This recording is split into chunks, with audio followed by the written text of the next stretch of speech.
Salut tout le monde.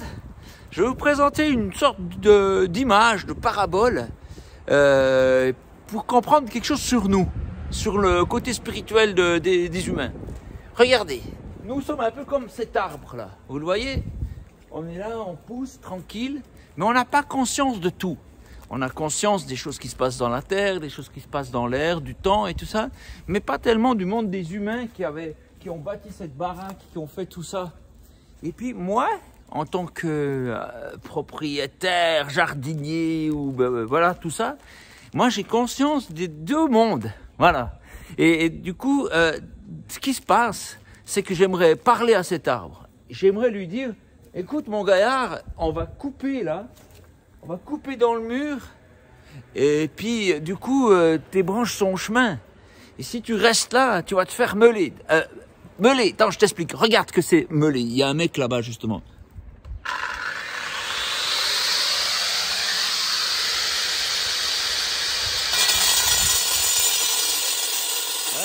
Tu vois, c'est violent, ça fait du bruit, c'est hardcore. Et donc, je peux lui essayer de lui expliquer à cet arbre. Je peux essayer de lui dire, allô l'arbre, écoute, il faudrait que tu pousses vraiment radicalement à droite. Il m'écoute pas. Il me comprend pas, c'est un arbre. Il comprend d'autres langages, mais pas le mien, tu vois. Alors, moi, je suis obligé de m'adapter à lui. Ben, j'ai l'impression que Dieu, c'est pareil avec nous. Et il doit s'adapter à nous. Mais nous, on est genre comme cet arbre, beaucoup trop con. On peut pas comprendre. Donc, du coup, des fois, je dois faire des choses pour son bien. Et là, je vais devoir couper. Mais je tiens à lui, j'aime cet arbre. Je veux pas son malheur. Au contraire, parce qu'il y en a peut-être d'autres qui me diraient, non, il faut l'arracher parce qu'il sera encore au chemin. Puis je dis non, il a de l'espoir pour lui. Mais je vais faire une chose assez hardcore. Je vais ce qu'on appelle l'émonder. Mais l'émonder pour des raisons qu'il ne comprend pas. Alors voilà, je le fais. Voilà. Voilà. J'ai enlevé. Alors là, en ce moment, l'arbre, il a senti ce que je lui ai fait. Il se dit, mais pourquoi ça m'arrive?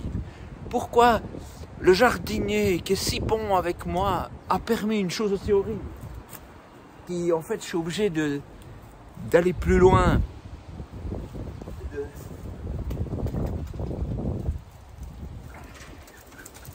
dois couper plus loin.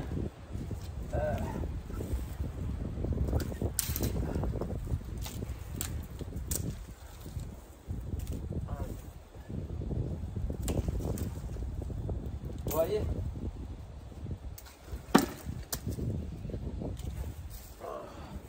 Alors, du coup, on va pouvoir couper sans le blesser davantage. Parce que si on laissait les branches, on pouvait blesser le tronc. Et le tronc, là, c'est plus proche de la vie. Alors voilà, des fois, dans la vie, il arrive ça. Il arrive des choses comme ça. Et puis on se dit, mais pourquoi Dieu a permis que je sois amputé de ce truc qui était bon pour moi? Pourquoi telle personne est partie? Pourquoi j'ai perdu ce job? Pourquoi j'ai perdu ça? Mais parce que je sais ce que je fais. Je sais ce que je fais. Cet arbre, je l'ai planté, je l'aime. C'est moi qui ai voulu qu'il soit là. Je l'ai planté, je me suis dit, c'est là qu'il sera bien. Mais voilà, il y a une fenêtre qui va être ici. Et donc, je suis obligé de le couper pour pas qu'il soit blessé pendant qu'on meule. Pensez à ça si vous arrive quelque chose. Pensez juste que votre Créateur, c'est lui qui a voulu que vous soyez sur terre. Il vous aime. Et si certaines choses arrivent, c'est pas juste une malédiction, c'est parce que c'est pour vous éviter d'autres problèmes bien plus graves.